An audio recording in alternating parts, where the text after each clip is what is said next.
Stop spending your pocket change. Right now. You are literally holding millions of dollars in rare coins in your house, and you have no idea. I have tracked down 20 specific Washington quarters and Jefferson nickels that are absolutely not worth 25 cents or 5 cents. They are worth life-changing money. We are talking about mint errors so incredibly rare they have sold for millions at top-tier auctions. If you find these specific doubling errors or these unique mint marks on the coins you already own, you are instantly wealthy.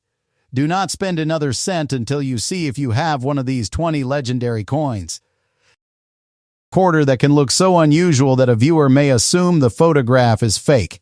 The date is 1970, the mint mark is S, and one certified example was struck over an 1898 $5 gold coin. Heritage Auctions sold that NGC certified Proof 66 example for $93,000 in January 2023. That result belongs to one extraordinary certified coin. A normal 1970 S Proof quarter is not automatically a 5-figure rarity. The S tells you it was produced at San Francisco as a proof for collectors. Proof coins were made with specially prepared dies and planchets, and they normally show reflective fields, sharp details, and a more carefully produced appearance than circulation strikes. The famous $93,000 coin is different at the most basic level. Instead of a normal clad quarter planchet, the proof dies struck an already minted 1898 half eagle, which was a $5 gold coin. The host coin was smaller than a quarter, so the Washington design could not fill completely around the borders. The finished piece weighed 3 grams, and faint parts of the earlier gold design remained visible beneath the 1970 S quarter design. Even the 1898 date could be seen near the reverse wreath. Here is the detail that makes this story even stranger. It was not the only known 1970 S proof quarter struck over another coin.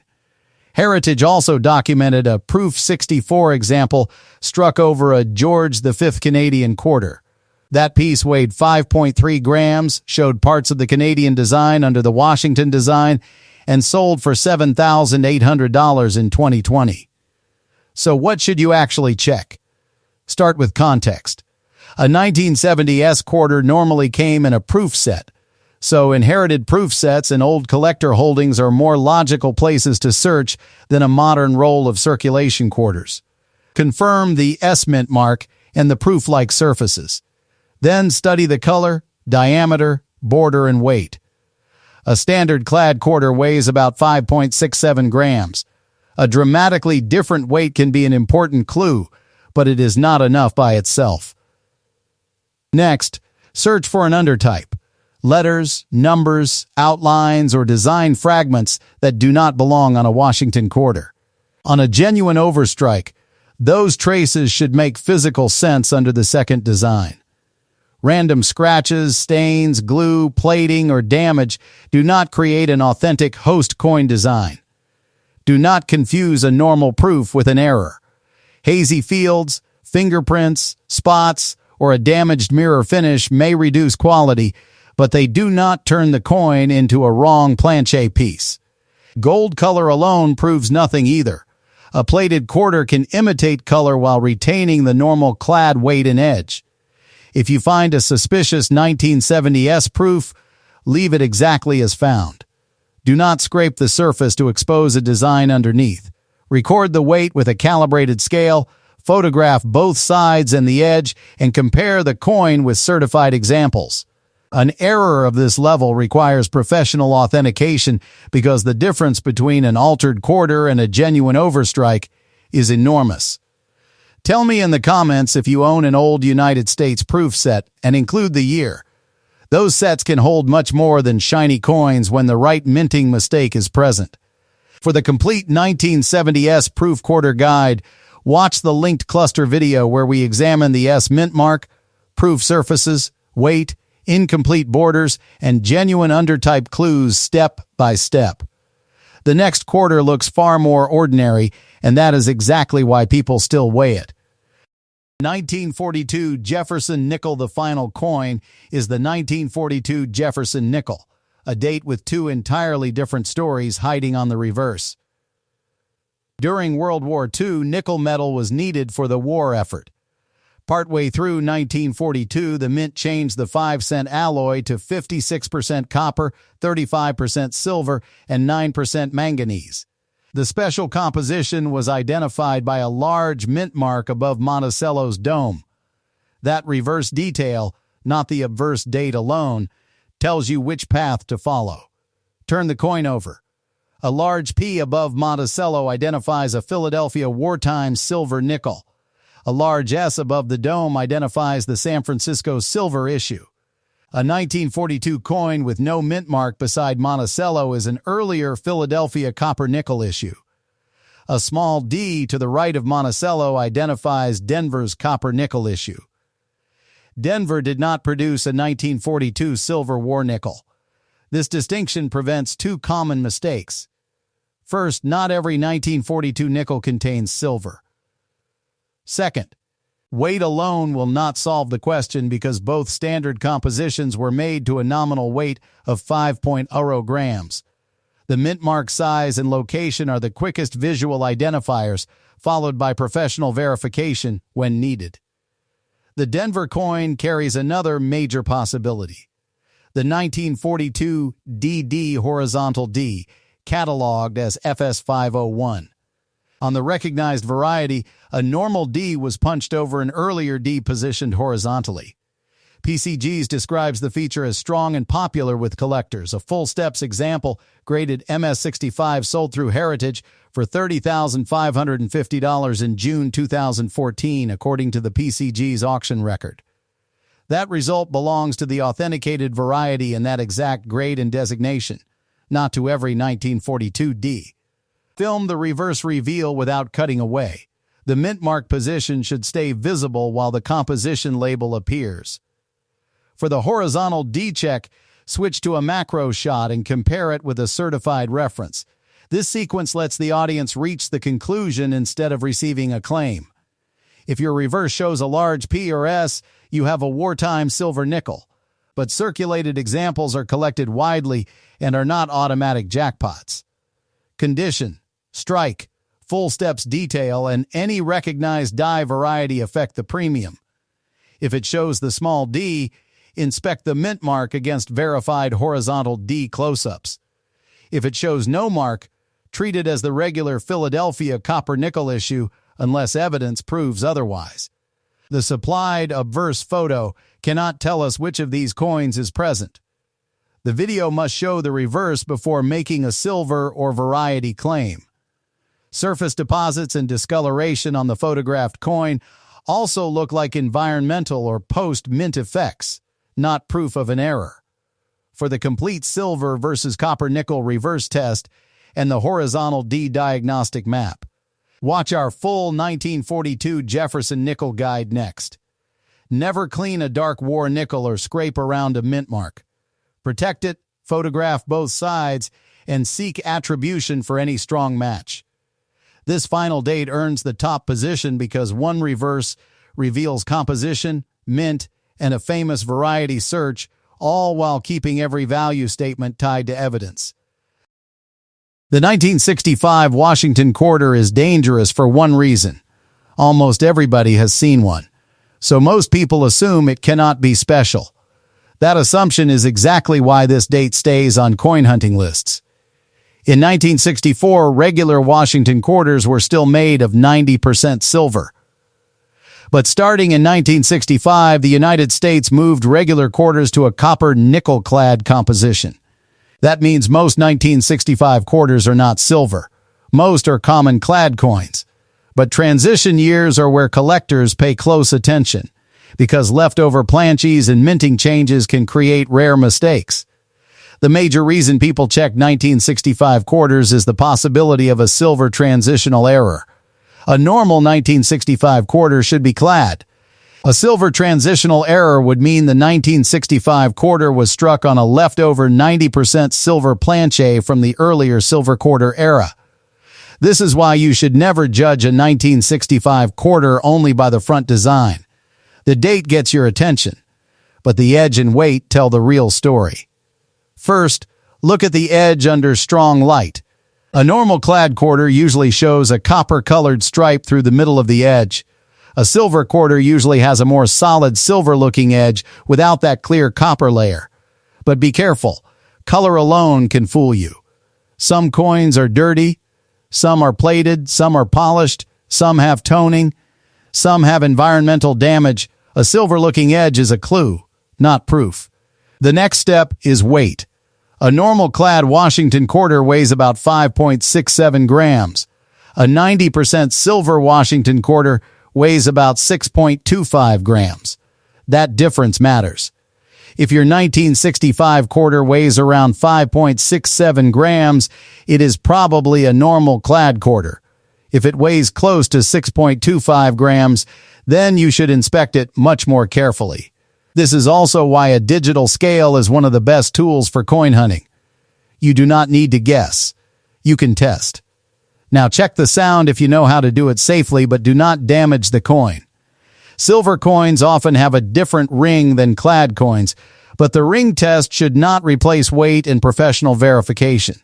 When you show this coin on video, show the date first, then the edge, then the scale reading. That sequence teaches viewers exactly what to do at home. And remember, not every 1965 quarter is rare. Most are normal clad coins. The value comes only if the coin is actually struck on the wrong silver planche and can be verified. If you have a 1965 quarter, check it today. Do not clean it. Do not scratch the edge. Just look, weigh, and compare. Comment 1965 below if you have one, and tell me the weight if you checked it. I will make a full 1965 silver quarter test guide where we compare the edge, weight, and metal clues between a normal clad quarter and a possible silver transitional. Number 2, 1949 Jefferson nickel. Number 2 is the 1949 Jefferson nickel, and this is where the variety hunt becomes much more specific. Philadelphia struck 60,652,000 coins without a mint mark. Denver struck 36,498,000 with a D, and San Francisco produced 9,716,000 with an S. Those letters are on the reverse, to the right of Monticello. Until that side is shown, the exact coin cannot be identified. The major target is the 1949 DS over mint mark, cataloged by PCGs as FS501. On this variety, a D mint mark was punched over an underlying S on the working die. Under magnification, parts of the earlier S can remain visible around the D. This is not the same as a double-looking letter caused by a scratch, a hit, corrosion, or lighting. The shape, position, and diagnostic remnants must match the recognized variety. Begin with a simple elimination test. If the reverse has no mint mark, it is Philadelphia and cannot be the DS variety. If it has a clear S, it is the San Francisco issue, not D over S. Only a coin carrying the appropriate D deserves the next comparison. Then use a sharp close-up and match it with certified examples rather than trying to invent an S from every irregular edge. The market record explains the excitement. PCGs lists a $32,900 heritage auction result from June 2014 for a 1949 DS graded MS67 full steps. Every word in that label matters. The correct over mint mark, an elite MS67 grade, and complete steps. PCGs also lists a much lower $3,840 record for another high-grade FS501 listing, showing that auction outcomes can vary even within the attributed variety. A value should therefore be presented as a documented sale, never as a guaranteed price. Circle only the mint mark after the reverse is focused. Do not draw an S where none is visible. Place a verified close-up beside the viewer's coin and let the audience compare the curves. That visual test creates stronger curiosity than a false label because the answer remains uncertain until the shapes either match or fail. After checking the mint mark, examine Monticello's steps. Full steps can add another layer of desirability, but only on an uncirculated coin with uninterrupted lines. The circulated example shown in this video does not resemble an MS67 full steps registry coin, and we should say that plainly. It is the correct date for the hunt, not proof of the valuable variety. For the exact D over S close-up, diagnostic marker positions, and counterfeit warning checklist, watch our complete 1949 DS Jefferson nickel guide. If your coin appears to match, do not scrape around the mint mark or clean away toning. Place it in a safe holder, take focused photographs from several lighting angles, and seek professional attribution. The strongest curiosity comes from a fair test. First reveal the reverse, then eliminate the wrong mints, then compare the D with a verified marker map. That process gives viewers a real discovery path and keeps a 5-figure auction headline tied to the exact certified coin that earned it. No error. Number 8 is the 1964 D Washington quarter, the final dated Denver issue of the original 90% silver era. Because Denver struck more than 704 million of them, the date is not scarce by itself. Every genuine 1964 D quarter contains silver, but collectors search the reverse for details that can separate ordinary bullion value from a recognized variety. The first target is the 1964 D double die reverse known as FS 801. A double die is created during die production before the coin is struck. Every coin made from that affected die carries the same double design. On the FS 801, the important doubling appears on the reverse peripheral lettering, including United States of America, E pluribus unum, and quarter dollar, with additional evidence in the lower wreath beneath the eagle. Turn the coin over and use at least 5 power magnification. Move around the reverse in a fixed order so you do not miss anything. Top legend, motto, eagle, wreath, denomination, and mint mark. True double die details should match a documented attribution. Look for separation and notching in the same locations shown on verified examples. Do not call every thick letter a double die. Machine doubling often appears flat and shelf-like as though part of a letter was pushed sideways. Die deterioration can make letters look swollen or fuzzy. Circulation damage can move metal in one isolated spot. Genuine FS 801 attribution depends on the complete pattern, not one suspicious corner of one letter. PCGs lists a historical auction record of $385 for a certified Mint State 65 FS 801 example. That amount may sound modest beside the 5-figure coins in this countdown, but it proves an important point. A real variety does not need an invented price to be collectible. Grade, eye appeal, and market demand still control the result. Now comes the second reverse check, and this one has produced a much larger documented result. Some 1964 D quarters were struck with the Type C reverse, cataloged as FSS 901. This reverse design is connected to the style used for clad coinage. One key comparison is the spacing between the E and S in states. The regular circulation reverse has those letters very close, while the Type C style shows wider separation and other design differences that must be matched as a group. A PCG certified 1964 D Type C reverse, graded Mint State 66+, sold through Stax Bowers for $8,400 in June 2023. Again, that was the result for a top certified coin. Not a blanket value for every wide-looking ES. Camera angle, wear, and marks can create misleading spacing, so a complete diagnostic comparison matters. Check the mint mark too. On this silver design, the D is on the reverse below the wreath and above quarter dollar. PCGs also recognizes repunched mint mark varieties for the date, but a tilted, damaged. Orfield D is not automatically one of them. There is no metal test needed to prove that a normal 1964 D is silver. The correct standard weight is about 6.25 grams, and a worn example may be slightly lighter. The edge should be uniformly silver-colored. The real search is for the reverse die variety and the coin's condition. If you have several 1964 D quarters, line them up reverse side up and compare the same letters from coin to coin. Differences become easier to notice when the coins are under identical light. Do not clean dark toning away. Original surfaces matter to collectors. Comment with either DDAR or Type C if you want to see that diagnostic first. For the complete 1964 D reverse variety guide, watch the link where we compare FS 801 doubling, Type C reverse spacing, ordinary machine doubling, and the reverse mint mark varieties under magnification. The next two coins form a matched mystery. One mint mark was punched over another, and then the order was reversed. Number 3, 1940 Jefferson nickel. The 1940 Jefferson nickel reaches number 3 because it is an early date from only the third year of the series, yet its value still depends on the reverse.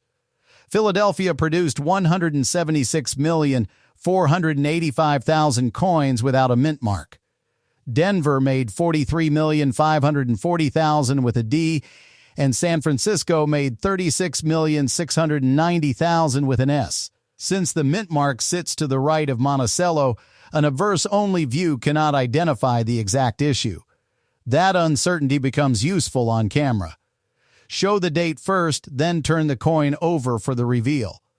A viewer learns that an old date is only the beginning. If there is no mark, it is Philadelphia. A D points to Denver, while S points to San Francisco. Each issue has its own mintage, strike characteristics, population, and auction history. Full steps is again the major condition feature. Early Jefferson nickels can show strong architectural detail, but the staircase must remain uninterrupted and the coin must qualify as mint state. Check the highest points of Jefferson's hair and cheek for wear. Then inspect the reverse under soft direct light. Weakness or contact across the steps can prevent the designation even when the rest of the coin looks attractive. An extreme auction result shows how dangerous it is to quote a value without the full label. PCGs records a $21,738 sale from May 2018 for a 1940 D-graded MS-68 full steps. That coin combined the Denver issue, a near-perfect numerical grade, and complete steps. A worn 1940 D is not comparable. The result is evidence of conditional rarity, not a blanket price for the date. The 1940 S also has a recognized SS repunched mint mark, cataloged as FS 501. If your reverse carries an S, compare its shape and secondary impression with certified close-ups. A hit beside the letter, metal movement from wear, or camera shadow does not establish the variety.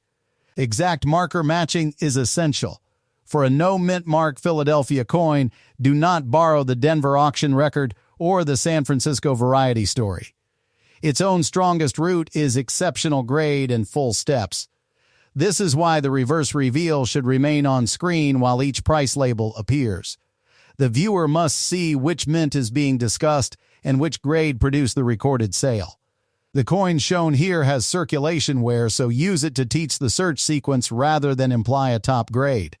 Identify the mint, inspect for recognized mint mark varieties, evaluate the steps, then assess preservation. That order keeps viewers engaged because every turn of the coin answers a real question. For mint-by-mint comparisons, the SS marker map, and full steps examples. Watch our dedicated 1940 Jefferson nickel guide. Do not clean an early nickel to reveal the mint mark. Gentle lighting and magnification are enough. Cleaning may brighten the surface temporarily while leaving scratches that reduce collector interest. Most 1940 nickels are affordable, but an accurately attributed variety or an elite certified full-step survivor can command a serious premium. The reverse, grade, and authentication must support that conclusion. Number 7 is the 1950 S/D Washington quarter, often written as 1950 S/D. At normal viewing distance, it may look like a regular San Francisco quarter. Under magnification, however, traces of a Denver D can remain beneath the final S mint mark. This variety comes from a period when mint marks were punched by hand into individual working dies. The date was already part of the die, but the small branch mint letter was added separately. If a die received one mint mark and was later repurposed or corrected with another, remnants of the first punch could remain. That is how an over-mint mark variety can be created. On a 1950 SD, the final visible mint mark is S for San Francisco, with evidence of an underlying D. The mint mark is on the reverse, below the wreath and above $quarter. Use strong, even light, and a magnifier. Do not judge the entire coin from a dark phone image. Rotate the coin because the underlying curves and straight portions can become clearer as the light changes. The safest method is comparison. Open a verified close-up from PCGs, NGC, or a recognized variety reference and match the position, shape, and relationship of the underlying D to the final S. A genuine attribution is not simply a messy S, it is a repeatable die pattern found on other coins struck from the same working die. Why does that matter? A mint mark can become distorted by circulation. A hit from another coin can push silver into the letter. Dirt can fill the center. A small scratch can imitate part of a D. Die chips can create extra lumps. If the suspected feature does not match the known variety, it should not be advertised as an S over D. PCGs reports a mintage of 10,284,004 for all 1950 S quarters. The number of coins carrying the over mint mark variety is only a portion of that total and was not recorded separately by the mint. PCGs lists a historical auction record of $16,450 for a certified Mint State 67 example sold by Heritage Auctions in September 2013. That result is powerful, but the grade is essential. Mint State 67 means an exceptionally preserved coin. A circulated piece with the same genuine variety would not be expected to sell for the same amount. A normal 1950 S without the underlying D is a different coin again. Date, variety, grade, originality, and demand all work together. Every 1950 S quarter was made from 90% silver and should weigh about 6.25 grams before wear. The silver content gives even a normal example a base level of interest, but metal alone does not prove the SD variety. The mint mark diagnostics do that. Halfway through the inspection, move away from the mint mark and study the full coin. Check whether the surfaces look original, whether there are scratches or signs of cleaning, and whether the reverse details are strong enough for attribution. Harsh cleaning can erase subtle evidence around the mint mark. A bright white coin is not automatically a high-grade coin. If you believe you found one, photograph the full obverse, full reverse, and a sharp macro of the mint mark. Keep the camera square to the coin. Record the weight, but do not scrape dirt from the letter with a pin or toothpick. A professional attribution service needs the surface intact. Write S over D in the comments if this is the first time you have heard of an over mint mark quarter. It tells me which terms need the clearest close-up guides. For the full 1950 SD guide, watch the linked cluster video where we map the underlying D, compare genuine attribution images, and separate the real over mint mark from hits, filled letters, die chips, and ordinary damage. Now reverse the letters because number 6 may be even easier to misunderstand. Number 5. 1956 Jefferson nickel at number 5. The 1956 Jefferson nickel brings two different collecting paths into the same search, recognized reverse doubling and full steps condition. The obverse gives us the date, but the reverse must identify the mint. A coin without a mint mark beside Monticello was struck at Philadelphia with a reported mintage of 35,216,000. A D identifies Denver, where 67,222,940 were produced. Neither ordinary circulated issue is rare solely because of age. The Philadelphia coin is the one associated with two cataloged reverse varieties. PCGs recognizes a quadruple die reverse, FS801, and a triple die reverse, FS802. Those names describe repeated design impressions in the die. Not 4 or 3 random scratches on a finished coin. Proper identification requires the same doubling pattern and die markers seen on certified examples. The effect should be part of the raised design, not cut into the surface. Use magnification on the reverse lettering and architectural details. Look for consistent separation in the areas documented for the variety. Then compare the entire pattern with a reliable reference. Do not rely on one blurry phone image or an arrow added by a seller. A 1956 Philadelphia nickel with ordinary strike spread, damage, or machine doubling is not automatically FS801 or FS802.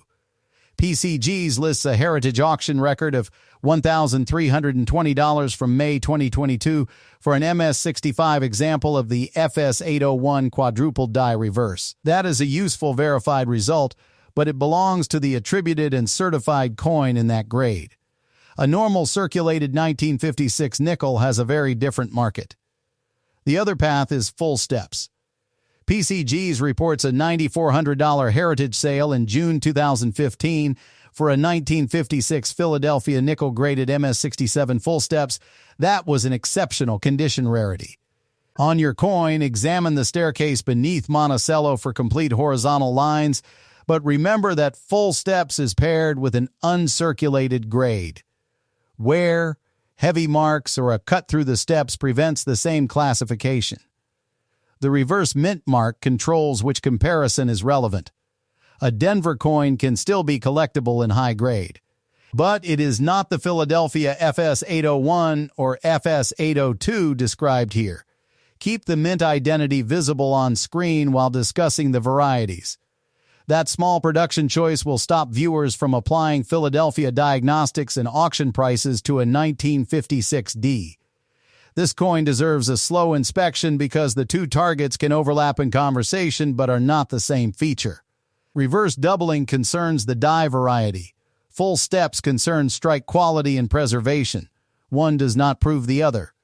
For marked close-ups of FS801, FS802, and the Monticello staircase, watch our full 1956 Jefferson nickel guide after this video. Before storing the coin, record the mint mark. Photograph the reverse straight on and note whether original luster remains. Never rub the fields or use chemicals to expose doubling. If a possible match survives comparison with certified images, submit it to a recognized grading service or show it to an experienced variety specialist. The date opens the search, but evidence completes it. Number 6 is the partner variety, the 1950D over S Washington quarter, written as 1950DS. The final mint mark is D for Denver, but parts of an earlier S remain under it. PCGs describes the major variety as a D over S, with the top and left side of the S visible beneath the upper left portion of the final D. That description gives you a far better test than searching for any random bump around the mint mark. Turn the coin to the reverse and locate the D below the wreath. Under magnification, concentrate on the upper left area of the final D. You are looking for the documented remnants of the S in the correct position, not general roughness around the letter. The story traditionally connected to the 1950 over mint marks is that dies prepared for one branch mint were changed to fill an order for another. Because the mint marks were still applied to working dies by hand, an existing letter could be overpunched. Whatever the exact shop floor sequence, the physical evidence is on the die and therefore repeats from coin to coin. That repeatability is the collector's protection. If your quarter is genuine, the mint mark relationship should match certified examples. If the feature moves to a different side, changes shape completely, or appears only as a scrape in the field, it is probably not the recognized DS. PCGs lists a total mintage of 21,075,600 for the 1950 D quarter. As with the SD, the mint did not publish a separate production number for the variety. PCGs also records a historical auction result of $29,375 for a certified Mint State 67 example sold through Heritage Auctions in June 2013. That is the stronger historical result of the two 1950 over mint mark coins in this countdown. But do not turn the number into a promise. The record coin combined the correct variety with an elite grade. A circulated DS can still be collectible, while a normal 1950D, a damaged mint mark, or an uncertified guess belongs in a different value category. Here is a useful side-by-side method. Place a normal 1950D beside the suspected variety. Match the lighting and magnification. First compare the shape of the D itself. Then examine the upper left side for the S remnants. Finally, compare the surrounding field for raised or displaced metal caused by damage. Seeing a normal control coin can prevent the mind from turning every irregularity into a hidden letter. Do not forget the obverse. Confirm the 1950 date and inspect the entire surface for cleaning, scratches, corrosion, or unnatural shine. The coin should be 90% silver and close to 6.25 grams before wear. Weight can confirm that the object is consistent with a silver Washington quarter, but it cannot attribute the over mint mark. The best photographs use diffused light from two directions. One harsh light can create shadows that look like extra strokes. Take several images as you rotate the coin slightly, but use the sharpest straight-on image for comparison. If the evidence is strong, professional grading and variety attribution can protect both authenticity and resale confidence. And remember the larger lesson, an over-mint mark was made on the working die. It is not a second strike of the whole coin. You should not expect doubled portraits, double dates, or two complete reverse designs. The diagnostic is concentrated at the mint mark. Tell me which one you would check first, D over S or S over D. The two varieties look similar in a title, but their diagnostics and market records are not interchangeable. For the complete 1950 DS cluster guide, watch the linked video where we isolate the D over S pattern, compare it with a normal Denver mint mark, and show why lighting and contact marks create so many. 6. 1964 Jefferson nickel. The 1964 Jefferson nickel sits at number 6 because its enormous production hides a much smaller target. More than 1 billion nickels were struck at Philadelphia, and Denver produced 1,787,297,160. These are among the largest mintages in the series, so a circulated 1964 nickel is usually common. The photographed coin also shows wear and surface issues, which should be described honestly as condition, not automatically promoted as a mint error. For 1964, the mint mark is on the reverse to the right of Monticello. No mint mark means Philadelphia, D means Denver. The obverse photograph cannot identify which one you have, so turn the coin over before discussing any mint-specific variety.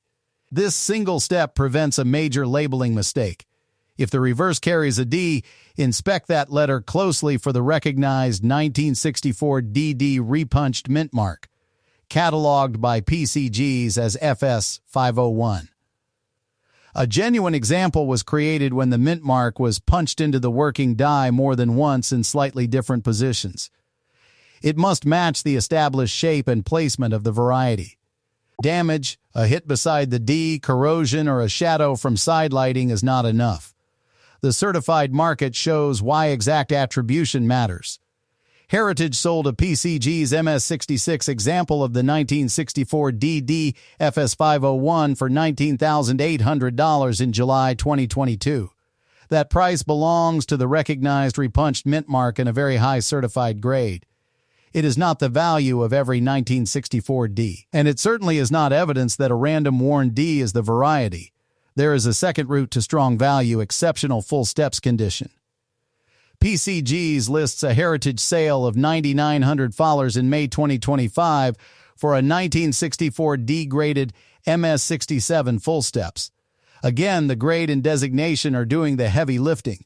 Most 1964 D nickels were not struck with perfect staircase detail, and heavy circulation removes any possibility of a mint state full steps grade. When filming, reveal the reverse before displaying either auction result. Put the certified label on screen beside the value, 1964 DDFS501 MS66 for the repunched mint mark, or 1964 D MS67 full steps for the condition rarity. This prevents viewers from mistaking the worn demonstration coin for the auction specimen and makes the comparison more credible. That protects every viewer. Inspect in a disciplined order. Confirm the reverse mint mark. Check the D for known repunching only if present. Examine Monticello steps for uninterrupted lines. Then judge luster and contact marks across both sides. Do not clean a dull coin. because cleaning cannot restore mint luster and may eliminate collector value. For the exact FS501 mint mark close-up and full steps grading comparison, watch our complete 1964 Jefferson nickel cluster guide. This date works perfectly in a hub because it looks ordinary until the reverse is examined. Most pieces will remain common, and that is fine. A coin that matches the documented DD markers or survives in an elite full steps grade is a different category, requiring careful comparison and professional authentication before any major value claim is made. Numbers false alarms. The next coin moves the search from one tiny mint mark to some of the largest lettering on the front. Number 5 is the 1942 D double die obverse, a recognized wartime variety that can hide inside a group of ordinary silver quarters. The D is important, but the premium variety is identified on the front of the coin, not at the mint mark. First, confirm the basics. The date must read 1942, and the reverse must carry a D mint mark for Denver. PCG's reports a total mintage of 17,487,200 for the 1942 D issue. Every normal example is 90% silver, but only coins struck from the affected doubled obverse die belong to the major variety. A true double die begins during the production of the working die. Misalignment between impressions can leave two separated elements in parts of the design. When that die strikes coins, the same doubled features repeat. That is different from a coin bouncing or shifting during the strike, and it is different from damage after the coin leaves the mint. On the 1942 D obverse, inspect "In God We Trust," "Liberty," and the date with a magnifier. Look for real separation and notching that matches the recognized FS101 diagnostics. Do not stop at one thick letter. Move through the motto from left to right, then compare the date and finally check the rest of the obverse. A reliable attribution is a pattern. The most common false alarm is machine doubling. It often looks flat, shelf-like, and lower than the main design. It may shave one side of a letter instead of producing rounded, separated design elements. Wear can also spread the tops of letters, while a hit can move metal along one edge. Those effects may look dramatic in a phone zoom, but they do not automatically match a doubled die. PCG's lists a historical auction record of $5,640 for a certified Mint State 65 FSS 101 example sold by Heritage Auctions in January 2015. PCG's also documents a different certified example, graded Mint State 64, that brought $6,462.50 in 2013. Auction timing, eye appeal, certification, and bidder competition can produce different results even between nearby grades. This is why a single price pasted beside a date is misleading. A normal circulated 1942 D, a genuine double die in moderate grade, and a high-end certified double die are three different market situations. The recognized variety can be valuable, but the exact coin must be attributed and graded. Now recheck the reverse. PCG's also recognizes a 1942 D double die reverse as a separate variety. Do not combine the obverse and reverse listings into one imaginary super error. Determine which side carries the documented doubling and use the correct attribution name. A quarter with unusual features on both sides still needs each feature proved independently. For an old coin jar, organize your search before using the microscope. Pull every 1942 quarter, separate the D-mint coins, and inspect the strongest details first. Coins with extremely worn mottos may be hard to attribute from photographs, but they should not be cleaned to expose the letters. Cleaning removes original metal and can make authentication harder, not easier. If you find strong, matching doubling. Take clear images of the full coin in the diagnostic areas. Keep the coin in a safe holder and compare it with certified examples. Professional attribution is especially important before using a large value in a sale listing. Comment 1942D if you have one in your collection, even if it is a normal silver quarter. The date is worth checking correctly before anyone guesses from a blurry image. For the full 1942D double die guide, watch the linked cluster video where we compare FSS 101 notching with machine doubling, circulation wear, contact damage, and the separate double die reverse listing. The next double die is older, scarcer in its major form, and famous for a motto that can show the difference quickly. 7 is the 1978 Jefferson nickel from Philadelphia. There is no mint mark on this coin, and for this date, that is normal. Philadelphia did not place a P on regular Jefferson nickels in 1978. The P returned to the denomination in 1980 apart from its special wartime use decades earlier. Therefore, a missing mint mark on a circulated 1978 nickel is not a no-P error and should never be advertised as one. Philadelphia struck 391,308,000 nickels in 1978. Most circulated examples remain worth face value, but collectors pursue sharply struck, high-grade coins with full steps. This is another date where the reverse does more work than the obverse. The date identifies the issue, Monticello helps identify the quality. Begin by checking weight if the coin looks unusually thin, small, copper-colored, or off-center. A standard Jefferson nickel should weigh about 5 grams, allowing for normal tolerance and minor loss from circulation. A dramatic wrong planche error needs more than an odd color. It should show a convincing combination of weight, diameter, design coverage, edge characteristics, and expert authentication. Environmental staining or chemical damage can change color without changing the original planche. For a normal-looking coin, focus on grade and strike. Inspect Jefferson's cheek, the field before his face, and the area around the date for wear or contact marks. Then turn the coin over. The steps below Monticello must remain fully separated for a full steps designation. A 1978 nickel-graded PCG's MS66 full step sold through Heritage in April 2019 for $336. That result applied to a certified mint state coin with qualifying steps. It does not transfer to a worn coin merely because the date matches. The gap between 5 cents and hundreds of dollars is created by condition, not imagination. A circulated coin with scratches is not the same product as a certified high-grade registry coin. Conversely, an untouched roll coin with clean fields and strong steps should not be dismissed just because hundreds of millions were minted. This balanced approach keeps the hunt exciting without replacing evidence with a fake error. Also inspect the edge for a seam, filing, or chemical discoloration. Those signs often explain an unusual appearance. A real wrong planche candidate should remain unusual after weight, diameter, edge, and design alignment are considered together, not only when viewed from one flattering angle. Use soft, even lighting for the reverse.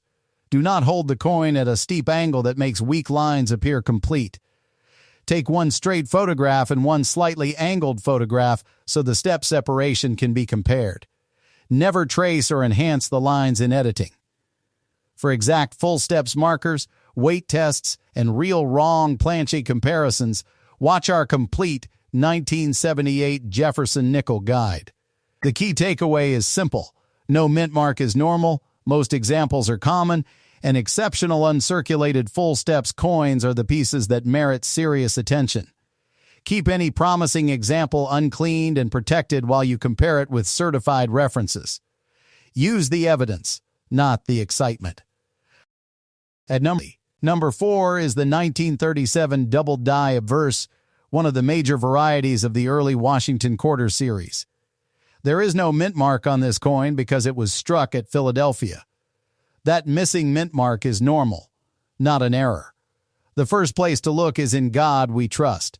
On the recognized major double die, the doubling is strong in the motto.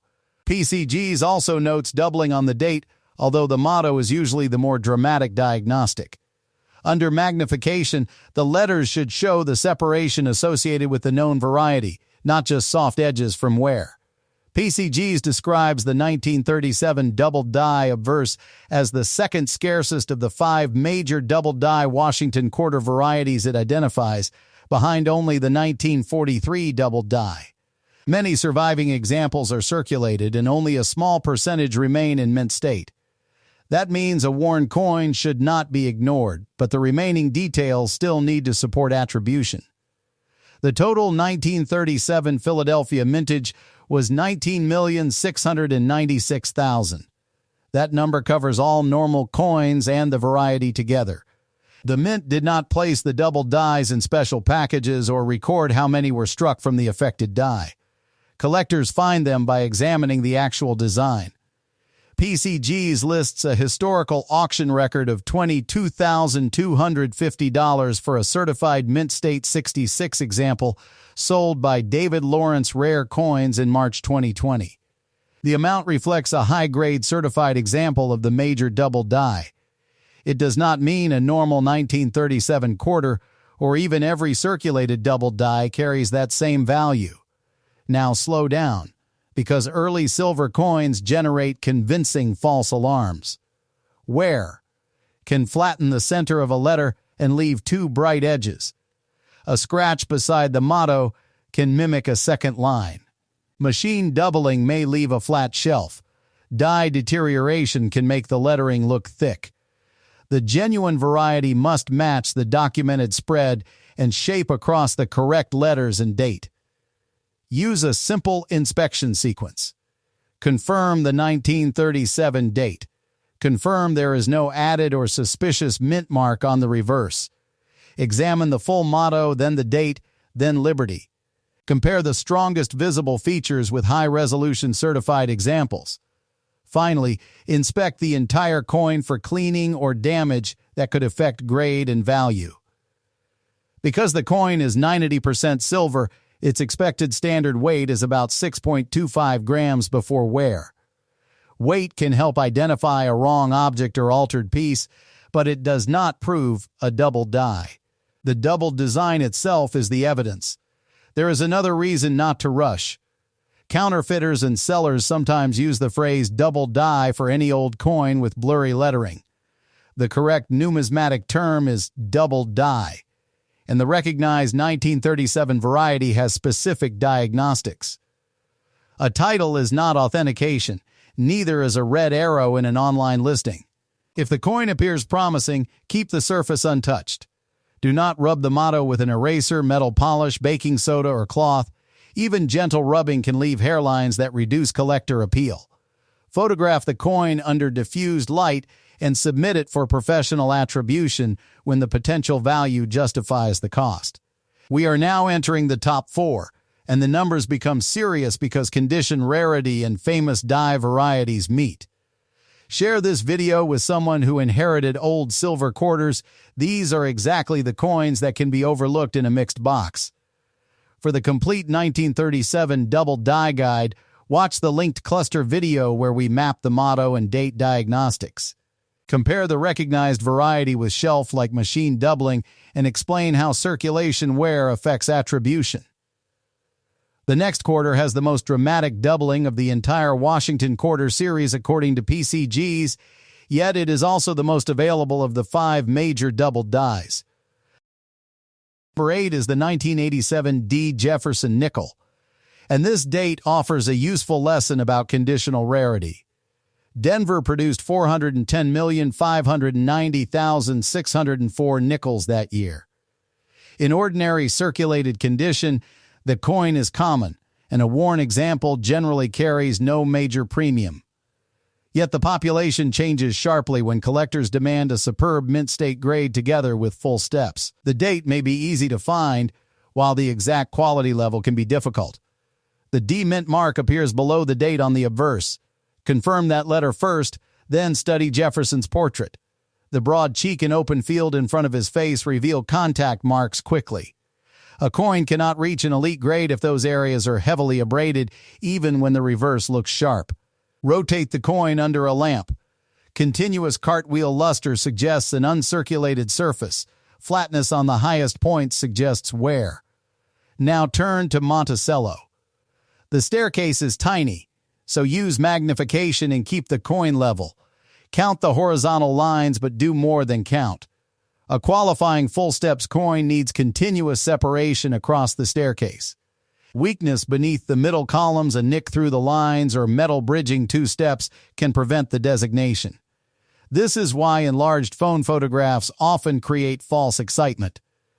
Digital sharpening can make broken lines appear complete, while glare can hide real interruptions. PCGs describes the 1987D as scarce in MS66 with full steps and rare in MS67 full steps despite the huge minage. A heritage auction in July 2022 sold an NGC MS67 full steps example for $504. PCGs also lists older auction results above $2,000 for particular certified examples. Those different results show that value is not a permanent number attached to the date. Timing, grading service, population, eye appeal, and bidder competition all matter. Check the date and mint mark. A genuine double die must show rounded raised separation that follows the design, while flat shelf-like doubling is usually mechanical. Scratches beside the D are damage.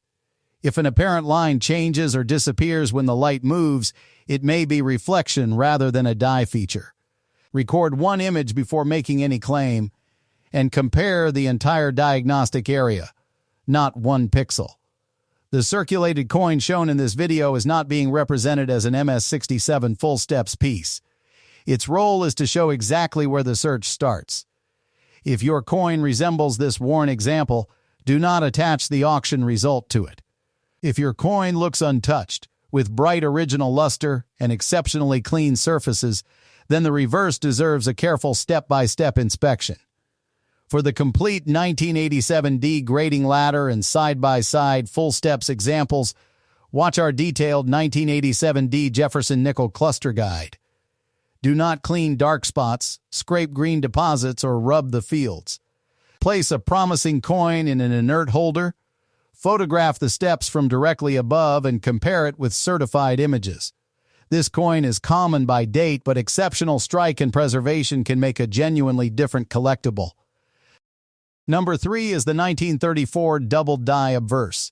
If you want one Washington quarter that teaches the difference between dramatic die doubling and ordinary damage, this is one of the best dates to study. PCGs calls the 1934 double die obverse the most dramatic double die in the Washington Quarter series. The strongest doubling appears in God We Trust. Liberty and the date also show doubling, although the motto is the main attention point.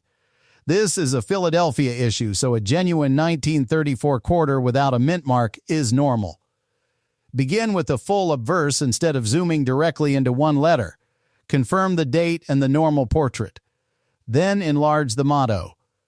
On the recognized variety. The doubling should form a coherent pattern across the letters.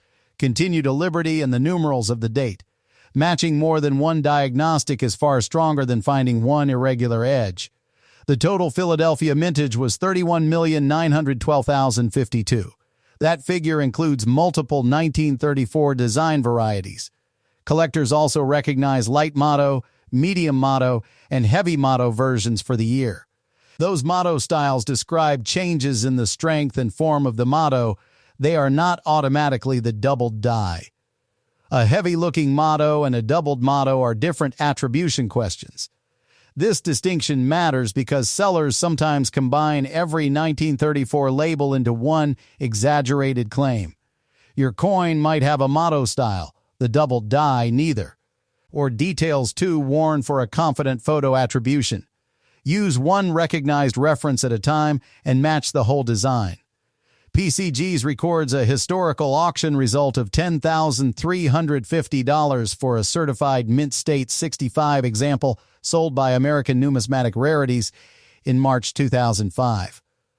PCGs also notes that the 1934 is the most common of the 5 major double die Washington quarters. Common in that small group does not mean common like pocket change. It means collectors have a better chance of locating this major double die than the scarcer 1937 or 1943 varieties. Here is the recheck that saves money.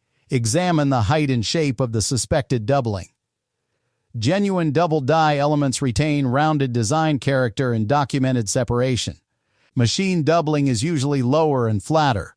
A scrape cuts into the surface. A contact mark pushes metal in a random direction. Dirt creates color, not a repeated raised design. If all you see is one flat shadow beside one letter, keep comparing before calling it the variety. Condition is the second half of the story. A heavily circulated 1934 double die may still be collectible, but wear can erase the fine separation used for attribution. A bright, polished coin can look sharper on camera while carrying damaging hairlines in person. Original surfaces, even with natural gray toning, are usually preferable to a coin that someone made unnaturally shiny. Every regular 1934 Washington quarter is 90% silver and was made to weigh about 6.25 grams. That silver content is real, but it is not the reason the double die commands a premium. The die variety and condition create the numismatic interest. If you have a 1934 quarter, inspect the motto before reading an online value chart. Take a straight-on macro image, then compare the same letters with a verified FS 101 example. If the pattern matches, protect the coin and seek professional attribution. Never clean it to make the doubling easier to see. Comment motto if you want the diagnostic close-up to begin with, "In God we trust," rather than the date. That is where this variety tells its story most clearly. For the full 1934 double die guide, watch the linked cluster video where we compare light, medium, and heavy motto styles with the actual FS 101 double die and show the exact false doubling traps to avoid. Only 2 coins remain, and neither needs an error to be important. Their mintages alone made them the keys to the series. Next is the 1971 D Jefferson nickel. The small d below the date identifies Denver, where 316,144,800 examples were struck. That production figure immediately gives us the honest baseline. A circulated 1971 D is normally a common 5-cent coin. Age alone does not create rarity, and the wear visible on an everyday example cannot be converted into a dramatic error story. The useful question is not, is every 1971 D valuable? It is, which measurable features separate an ordinary piece from a collector grade 1? Start with the reverse and the steps beneath Monticello. The mint improved the Jefferson nickel hub around this period, so full steps examples from 1971 are more available than many weekly struck dates from the late 1960s. That fact is important because it prevents a common mistake. Seeing several clear steps on a 1971 D is encouraging, but it does not automatically produce a rare coin. Preservation and numerical grade still matter, and the steps must remain complete and uninterrupted on an uncirculated coin. Check the obverse under a single light source. Original mint luster should move across the surface as the coin tilts. Flat gray areas on Jefferson's cheek, hair, and collar usually indicate wear. Numerous marks in the field or across the portrait limit the grade even when the reverse is sharp. On the reverse, inspect Monticello's columns, dome, lettering, and staircase. A single cut crossing the steps can remove the full steps designation. There is another 1971 story that creates confusion online, the famous 1971 No-S proof nickel. That coin is a proof issue with mirror-like fields and was made without the expected S mint mark. It is not a worn Denver business strike. If your coin clearly carries a D, as this one does, it cannot be the No-S proof variety. Removing or obscuring the D through damage does not transform it into that rarity. If the D looks weak, examine whether grease filled part of the die or wear softened the letter. A weak mint mark can still be normal. The No-S proof must have proof manufacture characteristics, not merely an absent-looking letter. Show the full coin before zooming into the date so viewers can judge the surface, rim, and strike together instead of reacting to one enlarged detail. Auction headlines also need context.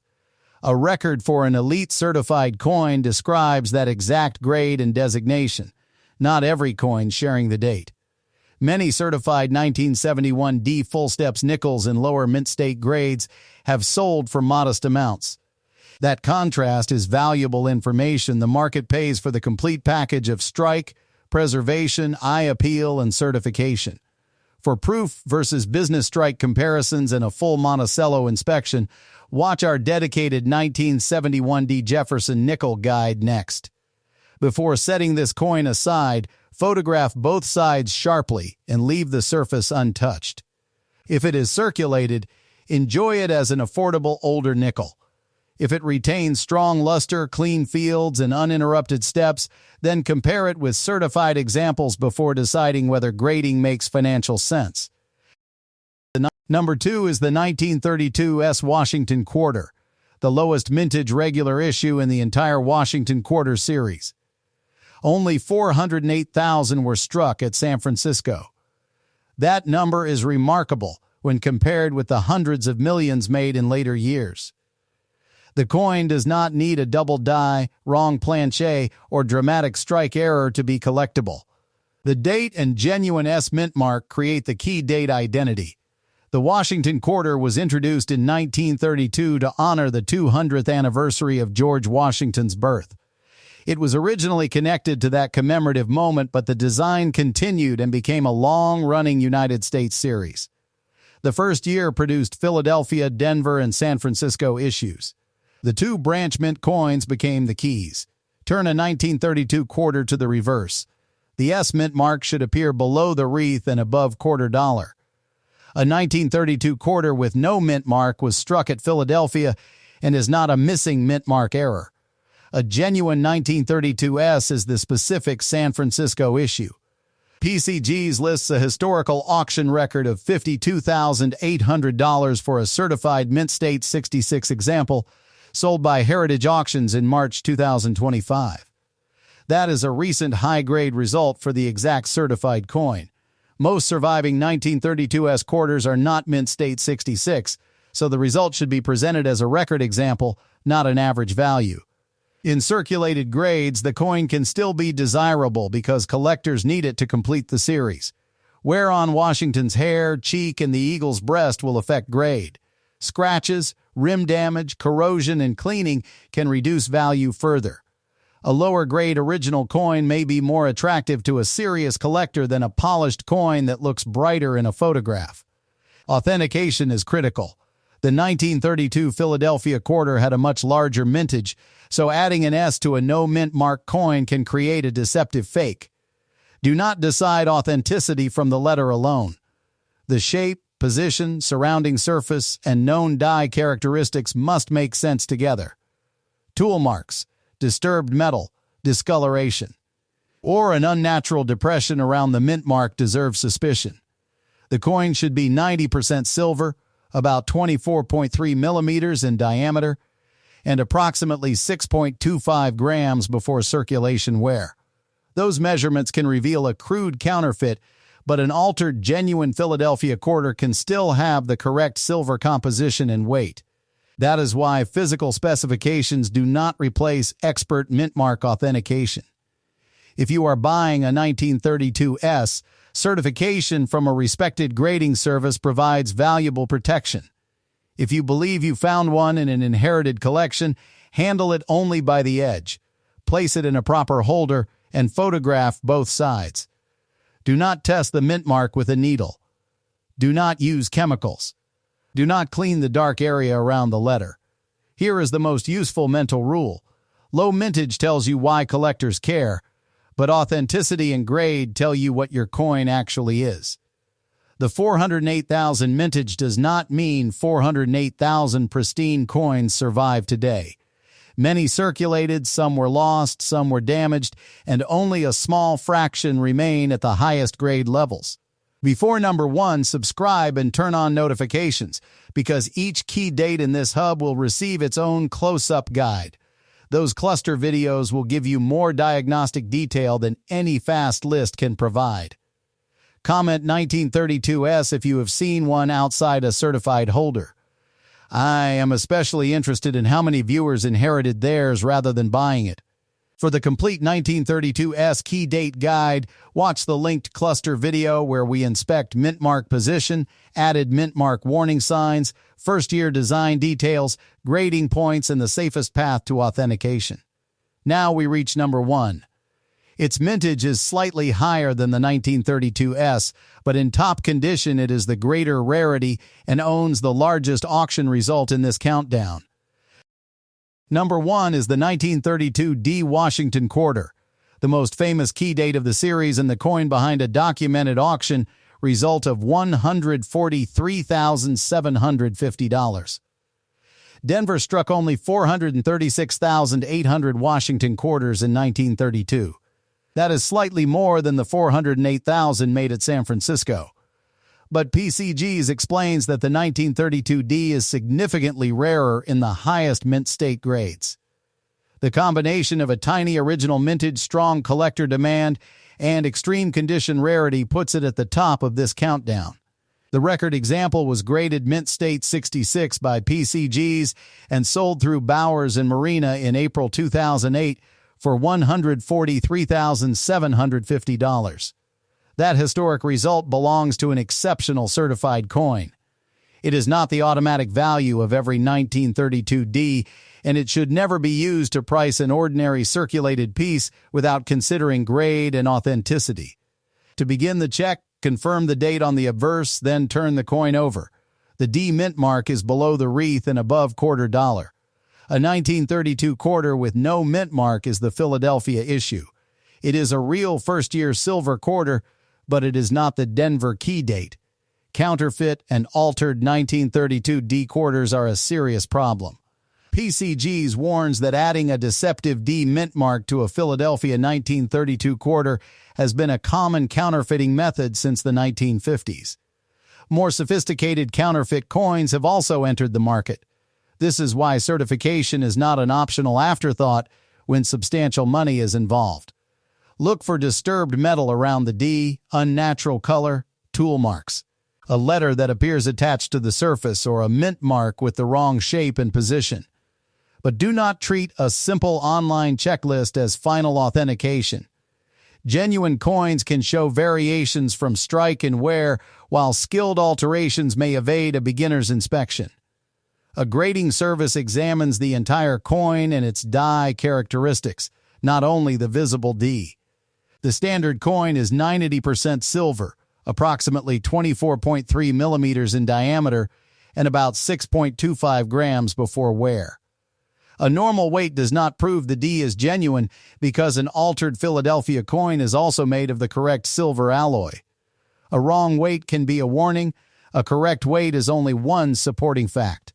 Condition changes the market dramatically. On a circulated coin, inspect Washington's hair above the ear, the cheek, the eagle's breast, wing detail, rims, and lettering. Then inspect for cleaning. Parallel hairlines, unnatural brightness in protected areas, or residue around the letters may indicate surface alteration. Natural wear is expected. Artificial improvement is damage in the collector market. The strongest action after a promising find is restraint. Hold the coin by the edge. Do not wipe it. Do not dip it.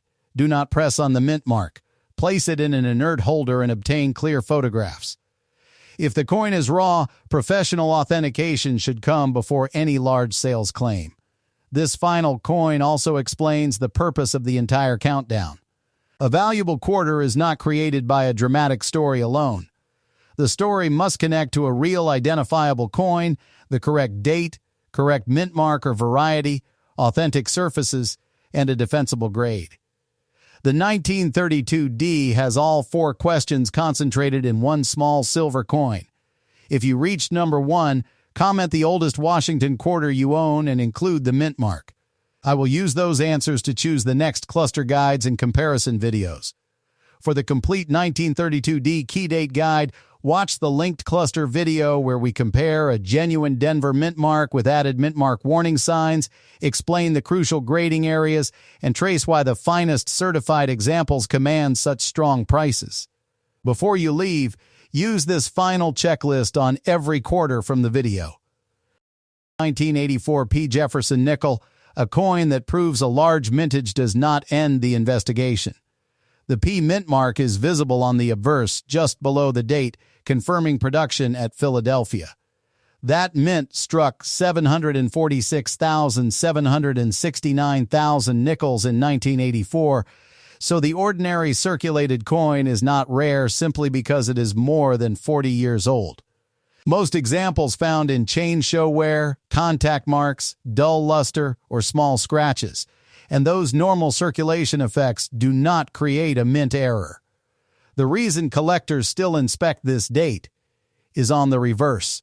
Turn the coin over and look at the steps directly beneath Monticello. On a sharply struck mint state Jefferson nickel, those tiny horizontal lines may remain complete from one side to the other. PCGs uses the full steps designation for qualifying uncirculated coins with at least 5 complete, uninterrupted steps. NGC separates qualifying pieces into 5-step and 6-step categories. A nick, weak strike, bridge, or interruption across a step can prevent the designation. That distinction matters because a common date can become a condition rarity when the grade is extremely high and the steps are fully defined. PCGs records the 1984 P mintage as enormous, but its population data become much smaller at the top full steps levels. This does not mean a worn 1984 P with faint lines is secretly worth thousands. Full steps is a strike designation used with mint state grades, not a label for a circulated coin whose reverse happens to show part of the staircase. Use angled light and 5 to 10 power magnification. First, inspect the open fields for heavy marks. Next, check Jefferson's cheek and jaw, where contact is easy to see. Then examine Monticello's columns, the building's outline. And finally, the staircase. Do not polish the surface to make the steps brighter. Cleaning creates hairlines and can destroy the original finish that graders need to evaluate. Also, resist calling every thick letter a doubled die. Machine doubling, strike distortion, damage, and camera blur can all produce a doubled appearance. A genuine attributed variety must match known markers, not merely one unusual-looking letter. Finally, inspect the rim on both sides. A broad, even rim is normal, while a truly off-center strike shows missing design and unequal blank space in a consistent direction. A flattened spot caused by circulation is different. Film the edge, too, because damage, plating, or residue can look dramatic from the front while becoming obvious from the side. If the coin passes these basic checks, write down its weight, preserve the photographs, and compare the reverse with graded reference images. That record will help you avoid changing your conclusion each time the lighting changes. For a close-up step map, grade comparison, and exact full steps test, watch our complete 1984 P Jefferson nickel guide after this hub video. For now, place this coin in the Check the Reverse group. Its date is common, but a pristine strike with uninterrupted steps deserves a much closer look before anyone spends it.